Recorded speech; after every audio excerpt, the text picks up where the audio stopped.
Olá, seja bem-vindo ao movimento Consciência Hebraica. E hoje, no Consciência Hebraica, nós estamos no nosso estudo O Amanhecer da Consciência Hebraica. Eu quero dar as boas-vindas para você, dizendo que este trabalho, O Amanhecer da Consciência Hebraica, ele visa pegar desde a origem, quando as primeiras manifestações ocorreram para o povo hebreu. Então nós estamos buscando desde a divindade, Yahvé Elohim Adonai, estudando toda a manifestação dos céus. Agora entramos num momento assim crucial, que é a formação das trevas, né? E estamos vendo o papel das trevas, a distinção entre três palavras que às vezes são muito confundidas, que é Satanás, os demônios e o diabo, ou o abismo, os abissais e essa qualidade opositora que há dentro de nós, chamada de joio, homem velho, natureza humana, né? Sarx, em grego nas cartas, que tudo isso é apontado. E nós estamos fazendo estas distinções. E antes de mais nada, eu queria alertar você, você pode estar vendo esse vídeo ocasionalmente, ou já é uma pessoa que nos segue. O conhecimento para nós é uma alavanca, é um meio para que você se aproxime do nosso Pai, Yahvé Elohim Adonai, o amoroso Pai, formador de todas as coisas, e Yeshua HaMashiach, o Messias hebreu, o Cristo. Para nós, o conhecimento não é uma finalidade. Também ele não qualifica ou desqualifica as pessoas. Você pode ter necessidade de um conhecimento mais profundo, ou você pode ter uma outra tônica e dentro da tua estrutura um determinado grau de conhecimento te satisfaz completamente. Então nós não queremos criar nenhuma pedra de tropeço, não queremos que o conhecimento te embarace de maneira alguma. Se você está tranquilo, bem, se você está próximo do nosso Pai, do Cristo, então nós já ficaremos felizes e você nem precisa ouvir o que nós temos a dizer aqui, porque o que vamos falar é apenas para que essa aproximação se torne presente na vida de alguém.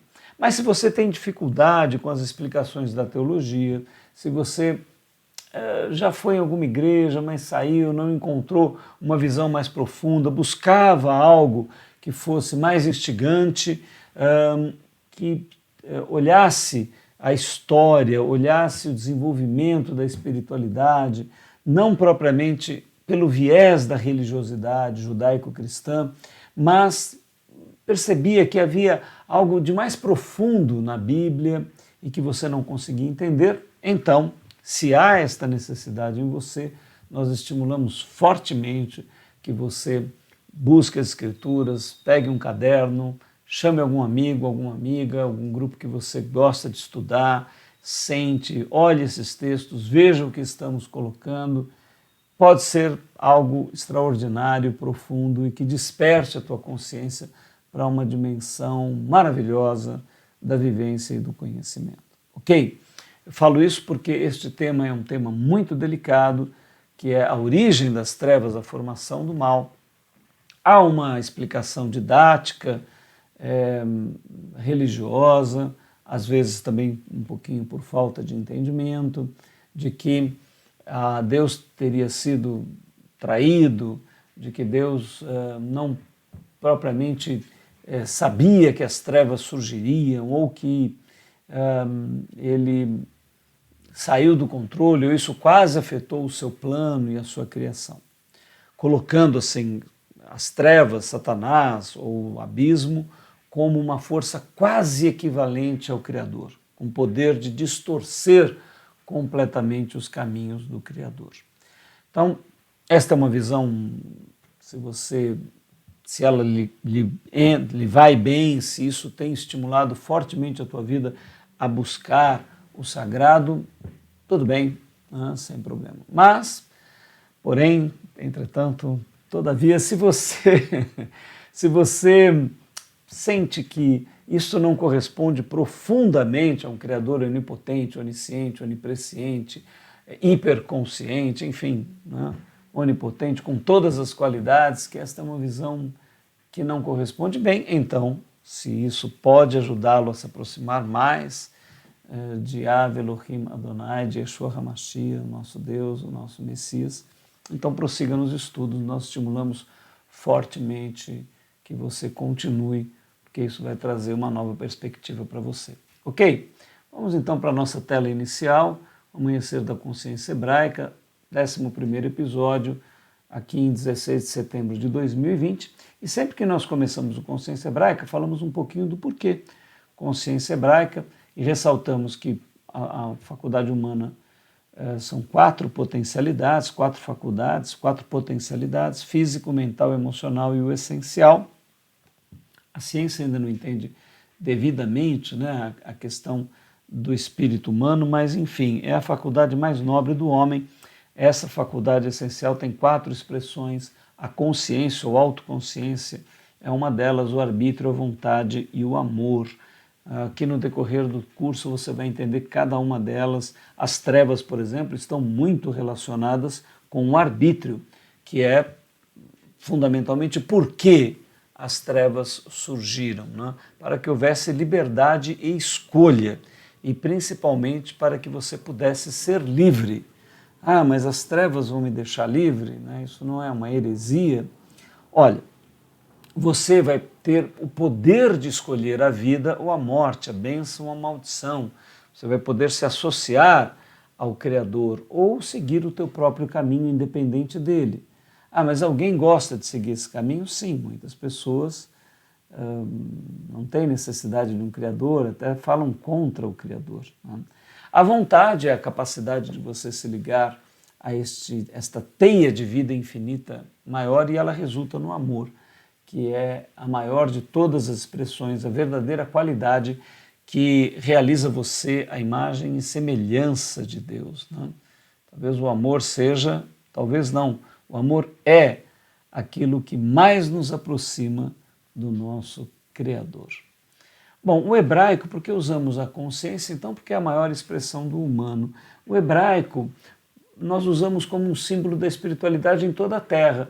É que ela aconteceu ali no povo hebreu, judeu, de uma maneira especial, né? Mas o judaísmo, ele é uma religião como todas as outras, com muitas dificuldades. Então nós distinguimos o hebraico do judaico como algo universal da espiritualidade humana e o local que aconteceu ali na religião dos judeus. É como a música clássica, como a filosofia, que acontece em um povo, né, em um momento da história, mas pertence a toda a humanidade. Jesus foi realmente servido à grega, né? Nós tivemos uma influência forte do helenismo, Agostinho, Aquino, Lutero, todos com essa influência muito forte, e nós queremos ver um Jesus à hebraica, nós procuramos olhar os textos com o olhar de Jesus. Venha com a gente, início do todo, do tudo e de todas as coisas. Boa viagem. Bom, nosso assunto é a formação das trevas, necessária para o propósito do Criador. Então veja, o que há de fundamental aqui? Nós consideramos, vemos, as escrituras hebraicas apontam que Yahvé é o único Deus. Ele é todo poder, toda sabedoria, toda ação, onisciente, onipresciente. Não há nada que se possa igualar ou comparar ou opor ou criar alguma ameaça a este ser. Também não há algo que pudesse traí-lo ou algo que pudesse ser realizado sem que ele previamente soubesse. Então a ideia de trevas que sejam opositoras ao Criador, né? Mesmo na visão do monoteísmo, né?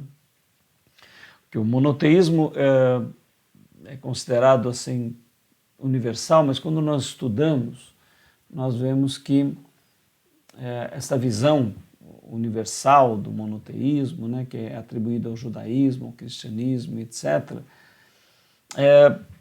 não é bem detalhada, né, porque o monoteísmo acaba considerando que há um Deus em algum lugar da criação e que ele é um tipo super-homem, tivesse um super corpo humano e tivesse esta forma antropomórfica, né?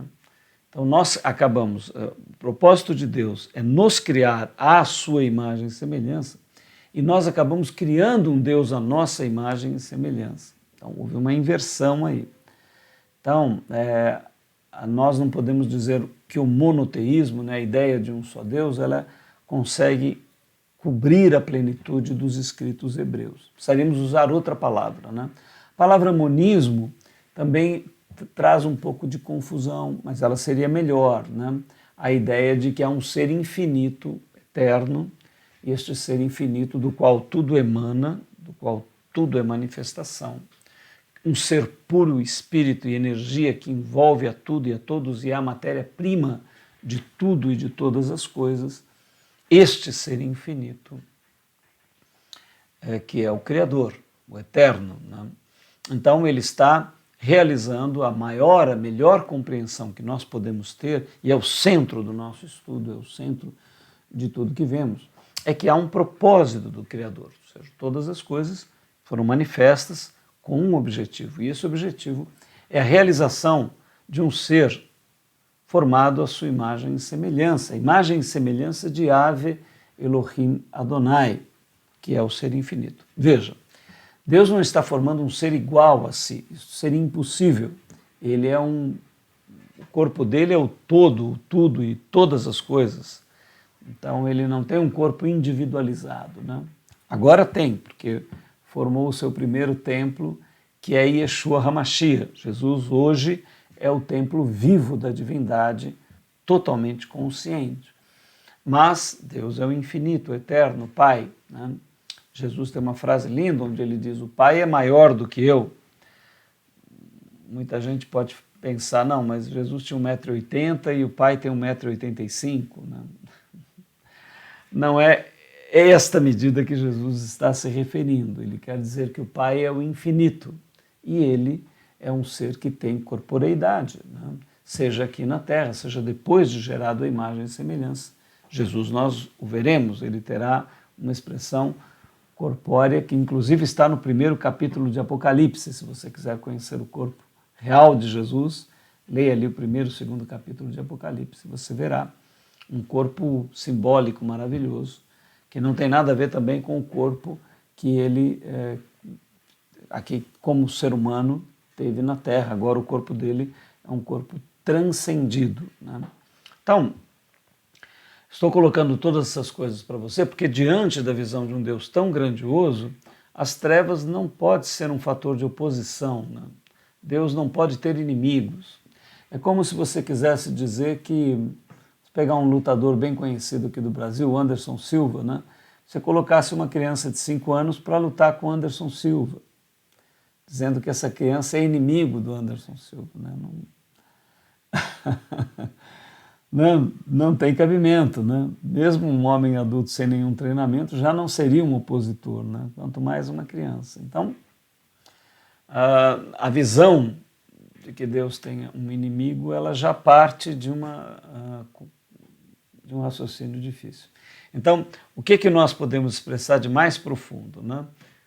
Ele tem um propósito, para isso ele precisava criar um ser que tivesse certa liberdade, e para que esta liberdade fosse real e o homem pudesse fazer escolhas e ser gerado à imagem e semelhança de Deus, ele precisaria fazer opções, e para isso então luz e trevas formariam um plano criado pelo próprio Criador, onde o ser humano iria se desenvolver fazendo opções. Evidentemente, na proposta do Criador, nós deveríamos optar pela vida, pela luz, pelo amor, pela união, pelo caminho do amor e não pelo caminho das trevas, do medo, da insegurança, do ódio, da incerteza, do trauma e de todas as coisas que muitas vezes nós optamos. Mas somos livres, né? O Criador insiste para que nós façamos a opção pelo amor, pela vida, pelo desenvolvimento infinito do nosso ser, é o que ele deseja. E ele propõe isso para nós. Mas alguns não consideram isso viável, não consideram que haja um Deus ou que haja um propósito, preferem seguir o caminho do ateísmo, do niilismo, do agnosticismo, do ceticismo, ou enfim, um caminho onde apenas o pilar da dúvida é colocado e talvez de nenhuma certeza que possa ser abraçada e vivida, né? Mas, enfim, esse é o caminho das opções, é o caminho das escolhas e todos, nesse momento, são livres e qualquer sociedade organizada deveria priorizar por dar liberdade aos seus filhos que eles expressassem tudo o que queriam, que quisessem, que propusessem viver. Evidentemente, segundo as leis humanas, isso só deveria ter a barreira da ofensa ao outro, né? Aí nós temos as nossas leis que procuram regular essas relações. Mas no que se refere a nós e à própria vida, temos liberdade, ou deveríamos ter a liberdade integral. Todo regime político, todo sistema econômico deveria providenciar, criar meios para que cada indivíduo pudesse alcançar essa expressão de liberdade. É um dos itens mais preciosos que a própria divindade nos deu. Então, formação das trevas, e nós colocamos aqui, ela é necessária para o propósito. Espero que nessa explicação você tenha compreendido isso. Nós vamos ver aqui um texto em João 6, e eu queria chamar a tua atenção para esse texto, onde está escrito: respondeu-lhes Jesus: não vos escolhi a vós, os 12, contudo, um de vós é um diabo. Ora, se você, por acaso, está pegando esse encontro aqui e não buscou, não viu os próximos, eu recomendo fortemente que você volte nos encontros anteriores, porque nós já trabalhamos vários conceitos ali para que você entenda o que nós vamos falar hoje. Você percebe que Jesus claramente diz que ele escolheu conscientemente as 12 personagens, os 12 que figurariam como apóstolos seus, e ele usa a palavra diabolos, né, que em grego significa o opositor ou o inimigo. Então, ele sabia que uma daquelas pessoas tinha uma atitude contrária ao Criador. Isso não é nenhuma raridade. Você diz, mas então quer dizer que Judas não tinha opção, ele seria de qualquer maneira? Olha, até o fim, Jesus diz a ele que faz várias advertências com referência àquele que escandalizasse, que trouxesse pedra de tropeço para alguém. E se você for pegando os textos, em todo momento, em vários momentos, Jesus alerta sobre isso. Mas o arbítrio é fundamental e o Judas pôde exercê-lo em total plenitude e liberdade. Inclusive, mesmo Jesus sabendo disso, ele não o impede de entregá-lo. Ele deixa com que Judas exerça o seu arbítrio até o fim. E esse arbítrio foi uma escolha de um caminho. E você, eu, todos nós temos liberdade desta escolha. Quando ele diz então que um deles era um opositor, o que nós estamos tratando, né? Para isso nós vamos precisar dos nossos gráficos. Eu vou aqui transportar o gráfico da natureza humana. Olha lá, aqui nós vamos ter um bom modelo para trabalhar e você entender direitinho. Olha, esta natureza aqui é a chamada natureza anticrística. Esta natureza, quando a nossa consciência escolhe, ela é opositora de Deus, da qualidade crística, da nossa unidade com o Criador. Então, isto é chamado o diabo nas Escrituras. Ou seja, é a união da nossa consciência com esta qualidade diabólica que habita dentro de cada homem. Ela sempre procurará atrair a nossa consciência, sempre procurará que nós tomemos as nossas decisões de vidas baseada nesta qualidade. Ela é chamada o diabo. Então, o diabo é uma qualidade que habita no interior de cada um de nós. Inclusive, ele é chamado joio, né? Se você não ouviu ainda, ou teve uma explicação profunda da parábola do joio e do trigo, você vai ver que ela está tratando dessas duas naturezas. A natureza azul é a natureza do trigo, e a natureza vermelha ali é a natureza do joio. Ela também é chamada de joio ou natureza diabólica, né? Então, pegando aqui o nosso gráfico maior, que é o gráfico todo deixa eu puxar ele aqui, e você vai poder contemplar os outros dois conceitos, né, que são bastante interessantes e vão dar para nós uma noção mais clara desse processo, né? Vou transferir ele aqui na tela, olha lá.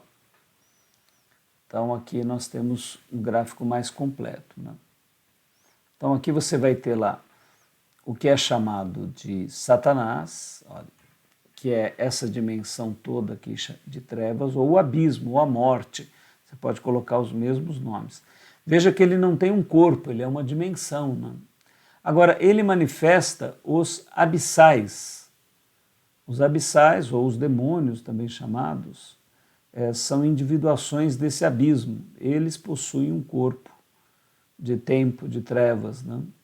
E o próximo conceito é esta qualidade, quando a consciência humana apoia o abismo, é formada a natureza anticrística.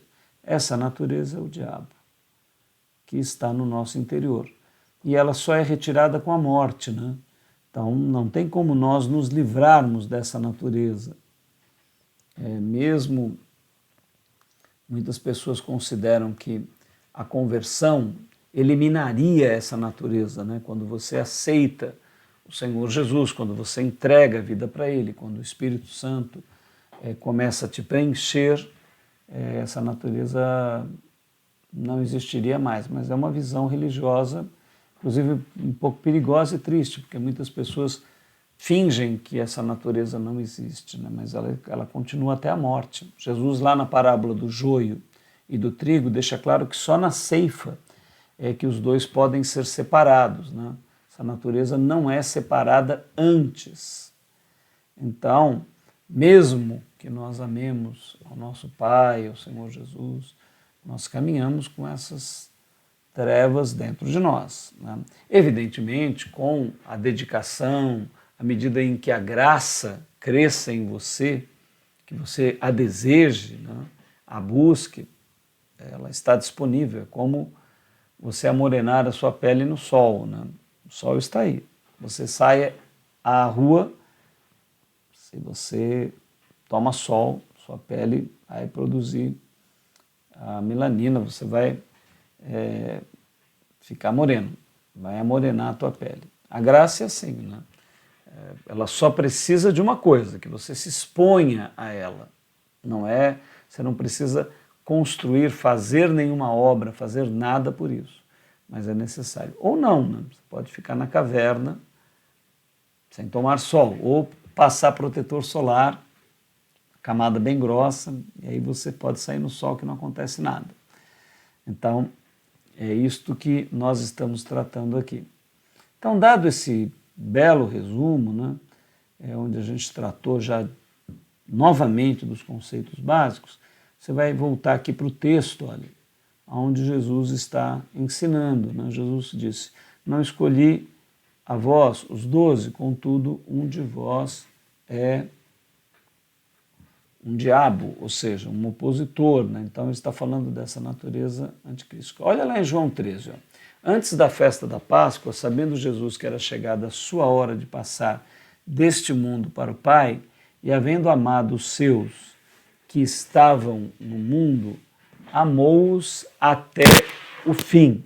Observe aí como o texto prossegue, dizendo o seguinte: enquanto ceavam, tendo já o diabo posto no coração de Judas, filho de Simão Iscariotes, que o traísse.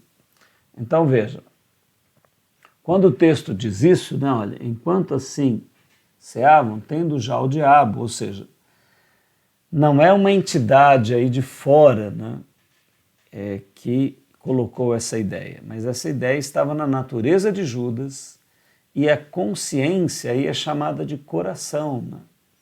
Então o diabo colocou e o coração, que é a individuação, a individualidade de Judas, aceitou essa proposta do diabo que estava no seu interior. Ah, mas então não teve atuação de demônios e também do próprio Satanás? Sim, sempre há um alinhamento, né? Quando esta nossa natureza anticrística se move, abissais, entidades, né, e o próprio abismo estão em alinhamento com esse processo. Então sempre há um alinhamento. Mas nós precisamos ter essa distinção entre a atuação disto. E a nossa consciência, ela tem que concordar, né? Porque você pode sofrer o diabo dentro de você, né? Ele pode ter apelos e promover desejos, e você pode até sofrer isso tudo, né? Paulo era um homem já maduro, líder de muitas comunidades, e ele diz, olha, maldito homem que sou, né? O bem que quero, esse eu não faço, o mal que eu não quero, esse eu pratico. Veja a maturidade de Paulo, né? Ele já era cheio do Espírito Santo, era um discípulo de Jesus, mas ele confessa a sua natureza anticrística, que continua dando trabalho a ele até o fim.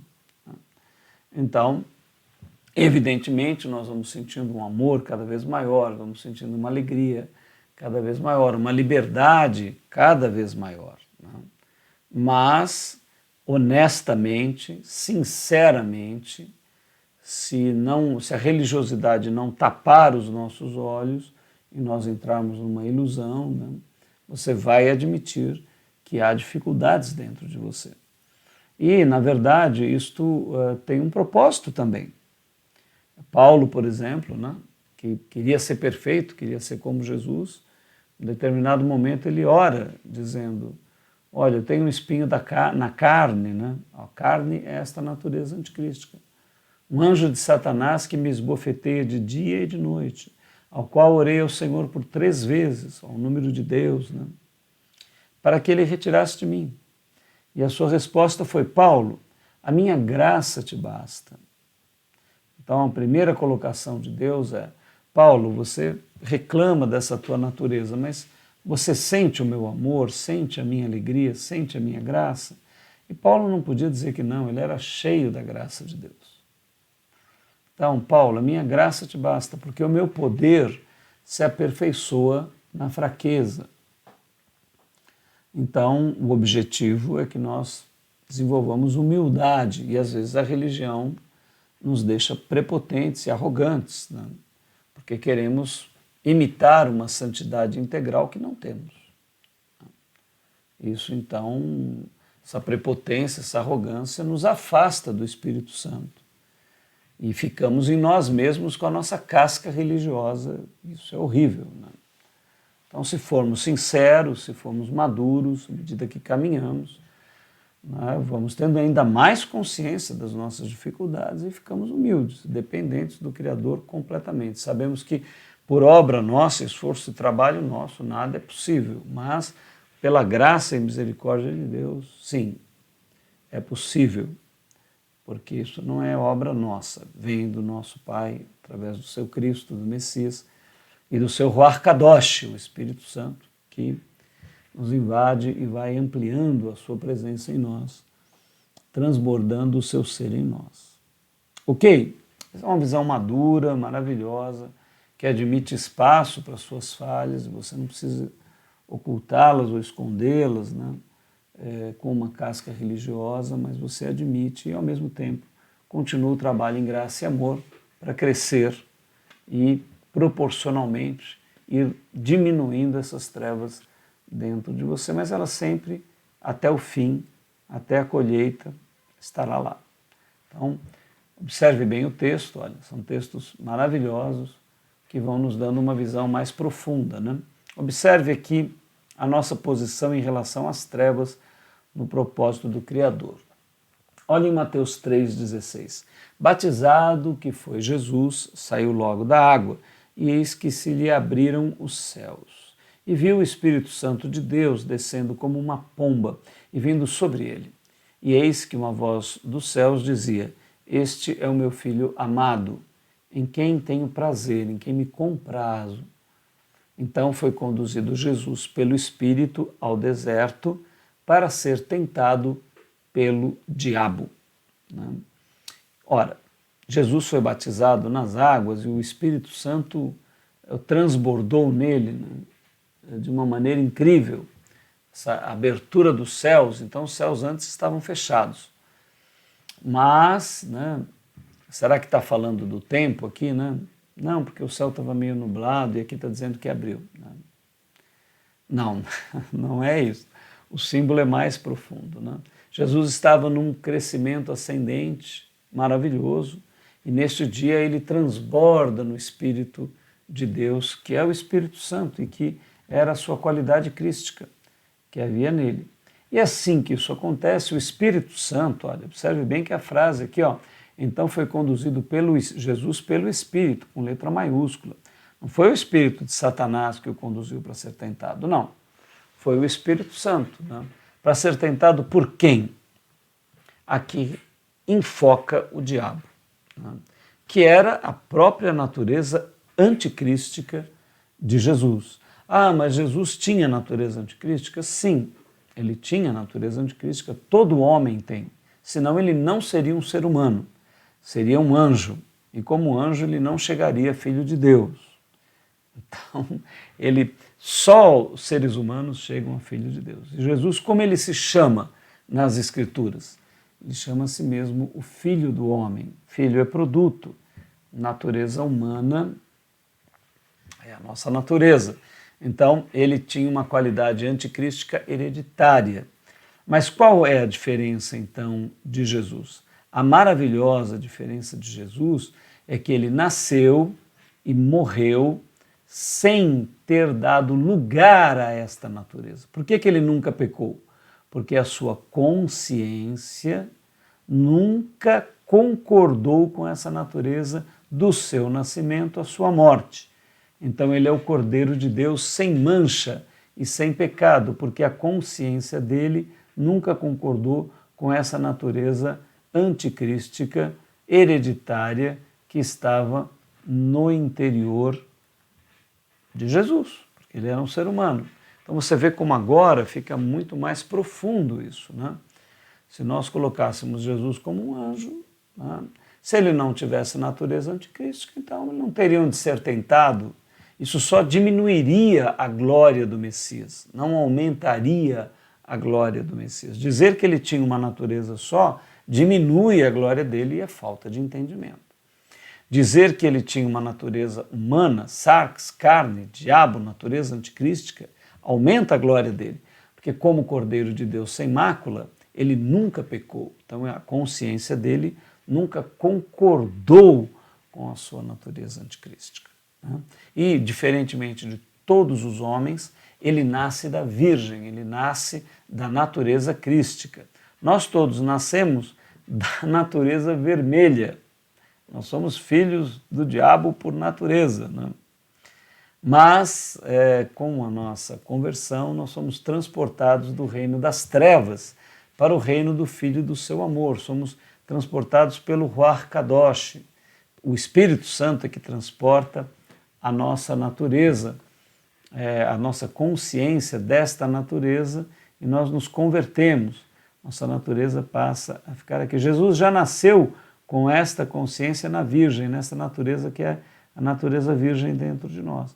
E nós temos uma natureza prostituída dentro de nós, né? Nós somos filhos dessa natureza, tá? Por evolução.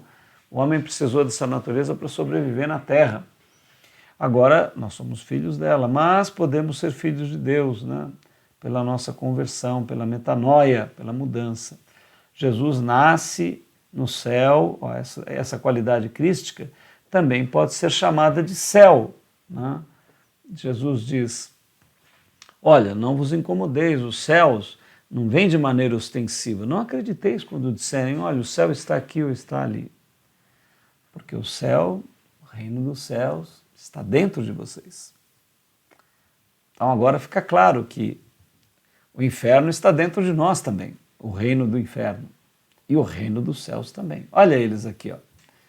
Nosso gráfico mostra lá o reino dos céus e o reino do inferno. E está tudo dentro de nós, né? A luta, a guerra está dentro de nós. Mas não há guerra se você está envolvido pelo amor do Criador. Você já é mais do que vencedor por Cristo que te amou. E a graça, ela é infalível. O amor de Deus é infalível. Então, esses conceitos vão mudar a tua vida se você necessitar deles desta maneira, né? Por quê? Porque você vai ser mais compassivo, vai admitir mais autocompaixão, você vai ter compaixão de você mesmo, entendendo todas essas dificuldades. Ah, então significa que eu vou concordar com o pecado, concordar com essa natureza porque não tem jeito? Não, de forma alguma. O papel do teu arbítrio é você conscientemente se opor a esta natureza, tá? Mesmo que ela tenha muita ascendência sobre você. Paulo o que diz? O bem que quero, esse eu não faço, mas o mal que eu não quero, esse eu pratico. Ele fala, mas já não sou eu que faço, mas o pecado que habita em mim. O que ele quer dizer?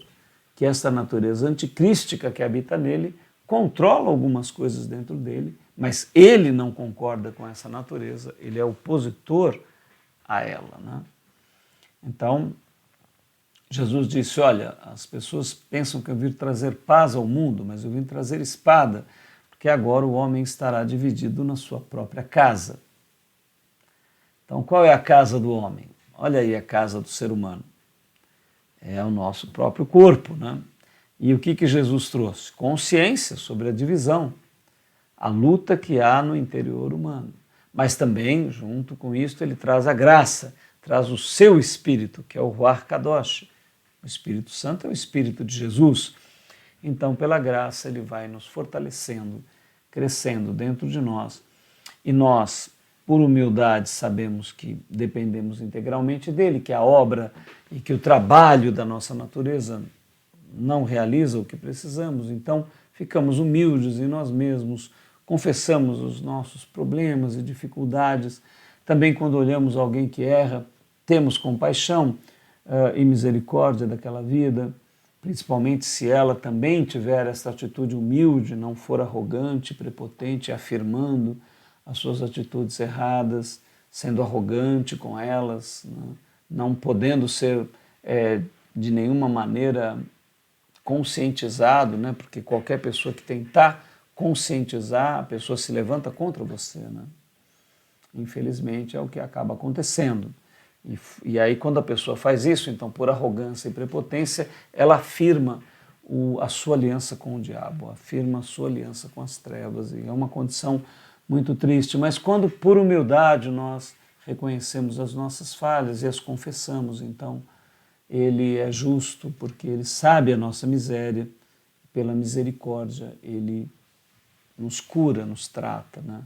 Evidentemente, se nós ofendemos alguém, estamos arrependidos, devemos restituir aquela pessoa e procurar não cometer o mesmo erro.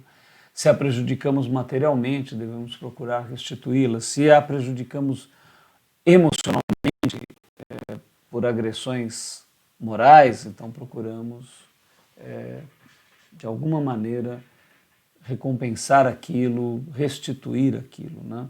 Não é um perdão barato ou um arrependimento de boca que não serve para nada, porque a pessoa continua na mesma atitude e assim aliança com as trevas. Então, olha que coisa linda e maravilhosa é o amor de Deus e o que o Ruach Kadosh, o Espírito do Messias, faz em nós, nos deixando humildes e compreensivos a respeito da nossa própria natureza e também da natureza dos outros, e por isso a compaixão invade o nosso coração, seja por nós, seja pelos outros. Vamos nos tornando compassivos, amorosos, né? Entendendo, não concordando com o erro, nem com as trevas, nem com o pecado, se opondo a elas, dentro de nós e fora de nós, mas tendo amor e compaixão, pedindo para que aqueles que estão aliançados com as trevas mudem a sua posição, procurem compreender e conhecer o amor derramado de Deus, grande misericórdia que Ele tem por todos nós e estarmos debaixo da sua graça. Então, tudo isto vai trazer a você uma nova visão a respeito dos seus problemas. Eu queria que você continuasse esse estudo. Logo à frente nós vamos oferecer um poema maravilhoso que vai falar a respeito do papel das dificuldades na nossa vida. Então, se você é uma pessoa que fracassa, tem alguma pessoa em casa que está em fracasso, se há na sua área profissional, na área familiar, se você enfrentou ou enfrenta fracassos, perdas, morte, doenças, tudo isso você pode compreender com bastante profundidade, entender e ao final tomar uma atitude onde todas essas coisas vão convergir para o teu bem, para que você se torne um filho de Deus. Então, esta visão que nós estamos te passando garantirá a você uma condição de lidar com as dificuldades de uma outra maneira e também de compreender melhor a dificuldade de outras pessoas e, quem sabe, se elas permitirem, você poderá ser um instrumento de paz, ajudando-as a uma reconciliação, a uma nova atitude. Então aqui você vê que a passagem é clara, né? Jesus é conduzido pelo Espírito ao deserto para ser tentado pelo diabo. Então, esta natureza anticrística dele, antes de que ele saísse a público, precisava enfrentá-la completamente, integralmente, vencê-la naquele momento para continuar o seu trabalho. Olha como o texto continua. Tiago 4,6: Todavia, da maior graça, portanto, diz: Deus resiste aos soberbos, dá, porém, graça aos humildes. Sujeitai-vos, pois, a Deus, mas resisti ao diabo e ele fugirá de vós. Olha, um texto bem harmonioso com o que nós estávamos tratando, né? Percebeu a harmonia do que nós estávamos falando? Olha, todavia, da maior graça. Então, tudo é graça, nós não temos condição em nós mesmos, né? Porque Deus diz o quê? Que ele resiste aos soberbos, né? Então, se você está errando, mas você não deseja mudar o erro, se você continua insistindo no erro, se você é chamado a atenção por alguém, você fica mais ainda revoltado, né? Você está sendo arrogante e prepotente, olha lá, né? E Deus vai resistir à tua soberba, né? Mas se você com humildade, né, falar, meu Deus, o que eu sou, o que os outros são, eu tenho violência, ódio dentro de mim, sensualidade, tenho problemas, vaidades, eu tenho apego à materialidade, à aparência, eu tenho tantas inseguranças e dificuldades. Se você confessa tudo isso, né, olha lá, ele dá graça aos humildes, né?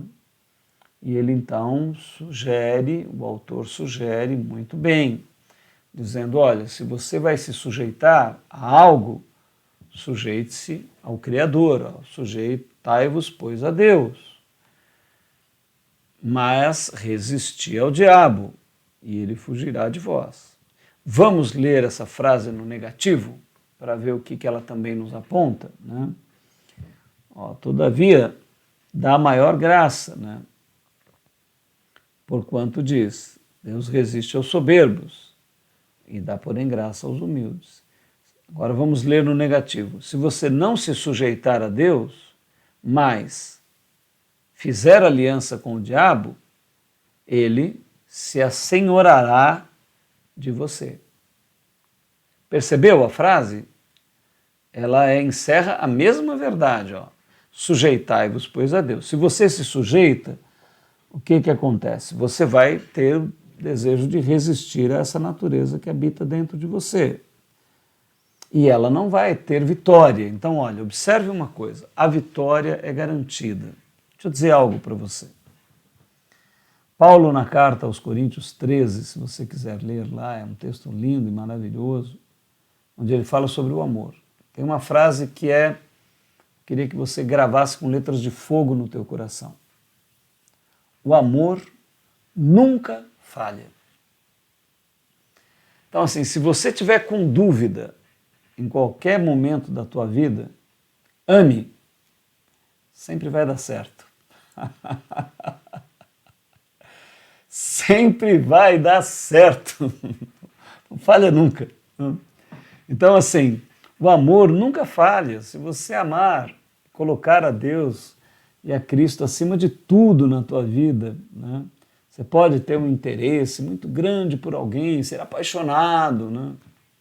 Mas se aquilo contraditar com a tua melhor opção do amor a Deus, deixe, escolha o amor pelo Criador, você não vai falhar, né?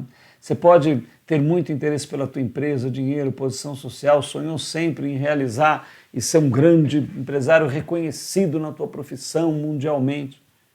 Mas se isso concorrer com a tua realização espiritual, deixe, resista e abandone isso, porque ao final você não vai estar feliz. Se você também tem uma família, tem filhos, e isso de repente toma a tua vida de um tal jeito que vira um ídolo, e os teus filhos e a tua mulher e a tua família acabam se tornando mais importantes do que Deus ou qualquer outra coisa, né? Isso também é um risco. O que eu digo para você? Reposicione isso.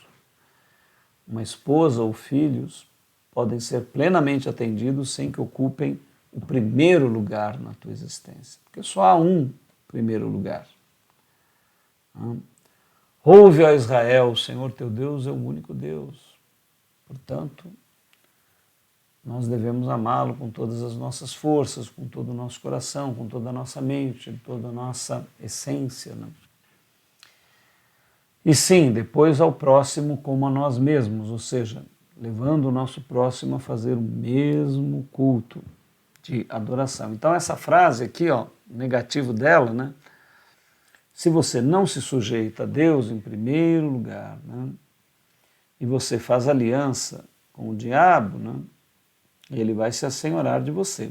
Então, cuidado com essa frase, né? E aqui para concluir, Marcos 8,33, mas ele virando-se, olhando para os seus discípulos, repreendeu a Pedro, dizendo, para trás de mim, Satanás, porque não cuidas das coisas que são de Deus, mas sim as que são dos homens. Olha que interessante. Pedro, né, repreendido por Jesus, porque Pedro estava querendo dizer que Jesus não deveria falar dele próprio, que ele fosse morrer, que ele fosse ser derrotado. Pedro falou, mas o senhor não pode fazer isso, né? Falar isso não é bom. Então, Jesus falou, Pedro, olha, você está em aliança com o diabo quando diz isso, né? E aqui, veja interessante, Jesus usa a palavra Satanás, né?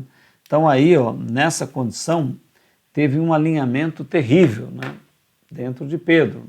Essa natureza oposta de Pedro se alinhou com os abissais e se alinhou com o abismo, né? Então Jesus posiciona, e é interessante você perceber aqui nesta frase que Jesus posiciona geograficamente. Olha lá. Ele diz assim, para trás de mim, ou seja, Jesus reconhece que há um lugar para as trevas, mas não na vanguarda da sua consciência, não à frente da sua consciência, à frente da sua vida, à frente das suas decisões. Então, se uma paixão por um homem, por uma mulher, se uma paixão por dinheiro, fama, ou se a paixão pelo teu corpo e pela tua aparência, ou se a paixão pela tua posição social, ou a paixão pelo prazer e por tudo que você quer fazer na vida, ocupar o primeiro lugar, a vanguarda da tua consciência, você vai terminar os seus dias numa grande frustração. Se a tua vida for regida pelo que você tem, ou pelo que você faz, tua profissão, ou como você é reconhecido, ou por aquilo que os outros falam de você, se é isso que dirige a tua vida, o que você tem, os teus teres, né?